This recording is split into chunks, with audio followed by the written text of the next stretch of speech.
for joining us. I'm Benita Zahn. And I'm Jim Cabrick. Unemployment in this country has now reached levels last seen during the Great Depression. The Department of Labor says 26 million workers have lost their jobs since the coronavirus outbreak began. The House just approved an economic stimulus package approved by the Senate on Tuesday. When signed by President Trump, it'll provide nearly $500 billion for small businesses and hospitals and make funding available to ramp up testing for the virus.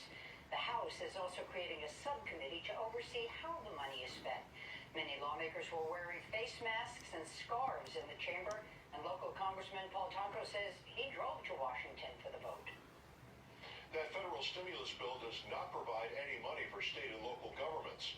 When Governor Cuomo met with President Trump on Tuesday, he was told there would be funding for New York in the next stimulus bill. But Senate Majority Leader Mitch McConnell says it's time to hit the pause button on federal spending. Dan Levy is at the state capitol with the governor's reaction. Dan?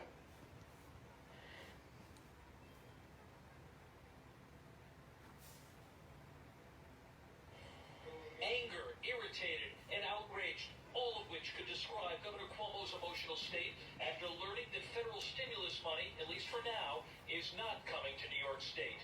How do you not fund police and fire and teachers and schools in the midst of this crisis?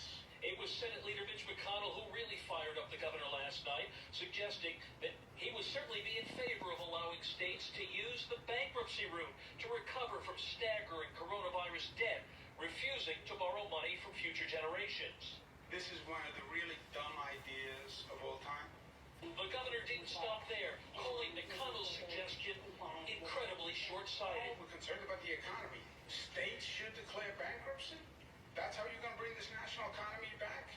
By states declaring bankruptcy? You want to see that market fall through the cellar?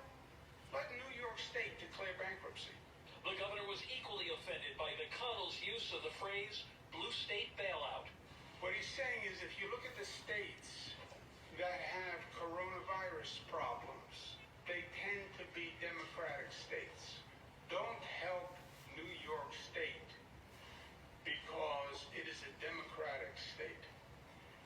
How ugly a thought. I mean, if there's ever a time for humanity and decency, now is the time. And if there was ever a time to stop your obsessive political bias and anger, which is what it's morphed into, just a political anger, now is the time. One further point, Congressman Peter King, a Republican from the New York City area, labeled McConnell's actions shameful and indefensible. Live at the Capitol, Dan Levy, News Channel 13.